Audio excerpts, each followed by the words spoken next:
Merry Christmas, everybody. From our house to your house. It may be 80 degrees outside, but it is still Christmas inside.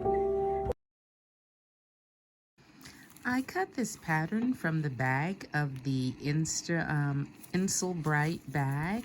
Now, for most people, this would be a great oven mitt, but I have really large hands, so I copied the pattern over and made it a little larger.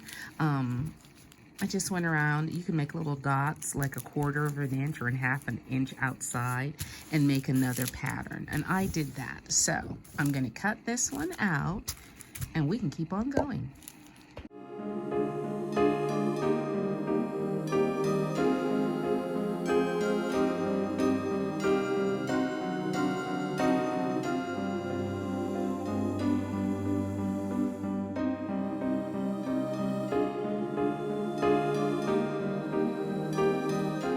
Now it's time to make an oven mitt sandwich. I'm going to start with my fashion fabric, then my Insul-Bright, and finally my lining. Now I'm going to secure my oven mitt sandwich with pins because I would like to quilt one side of my oven mitts. Not too close together, about 2 to 3 inches apart, but it will be easier to manage if I secure them together with pins.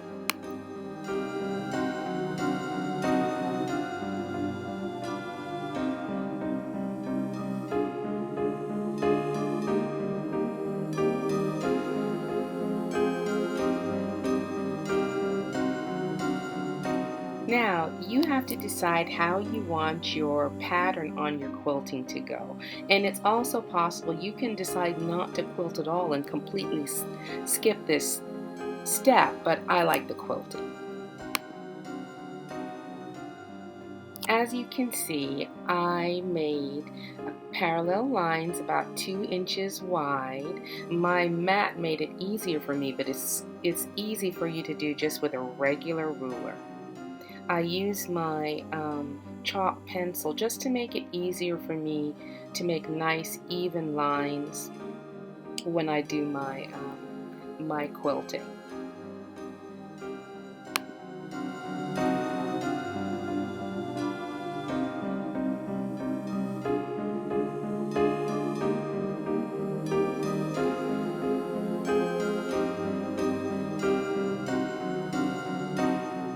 Now we're off to the sewing machine to stitch our lines and make our put our quilting in place.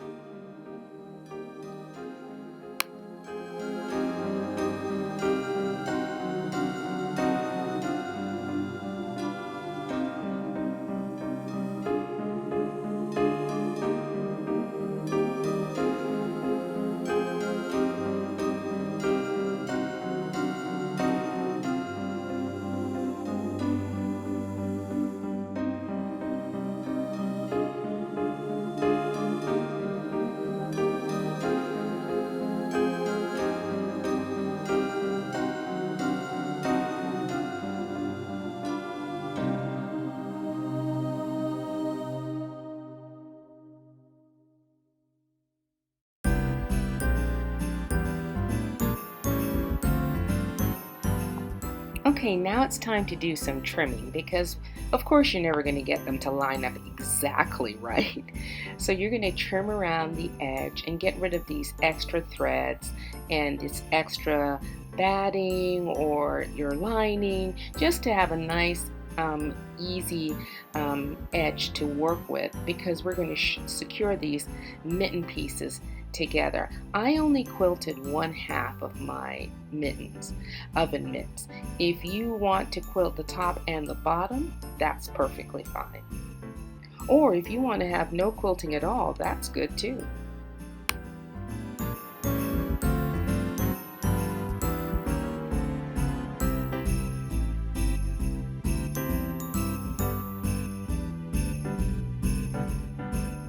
I stitched an optional stitch around the edge of my oven mitt before I continued. This is optional.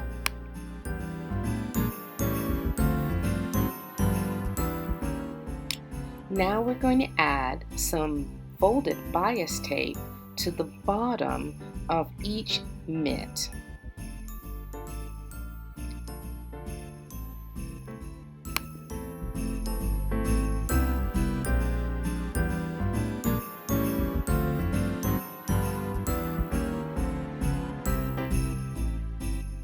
Open your folded bias tape on one side. This is the side that you're going to attach to the lining side of your oven mitt. Now you're going to stitch it in place. You can put pins in place if you don't feel comfortable doing this freehand.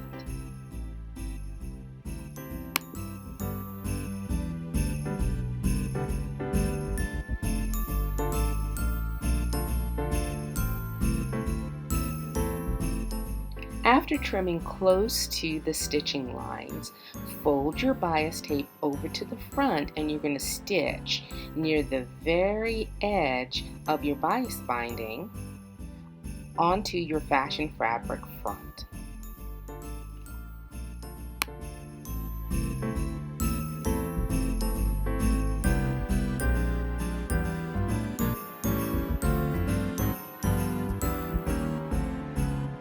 Now it's time to stitch both sides of your oven mitt together, making sure that the fashion fabric is touching each other in the center. It'd be a great idea to pin your pieces in place because of the batting, the lining, the Insul-Bright insulation in the center. It's a lot to handle.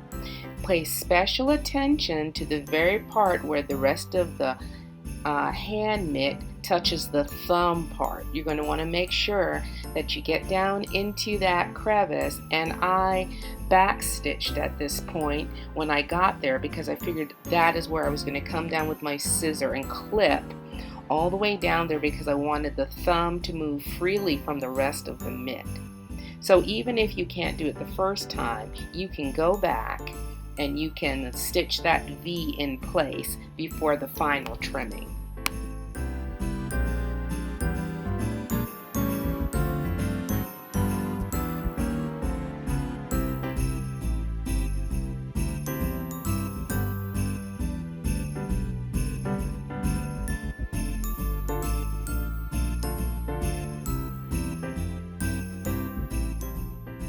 Now it's time to trim. Be very careful. There's a lot to trim here, all these extra pieces, and be very, very careful.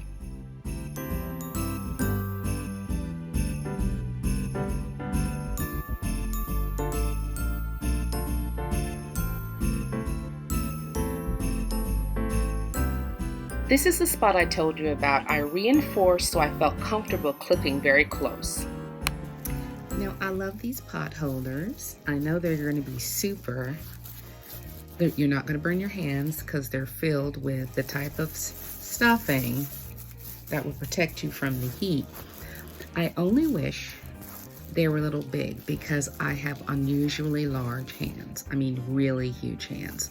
And so these are going to make wonderful gifts for smaller handed people. I hope you enjoyed this video. This is a really super easy gift to make for your friends and family.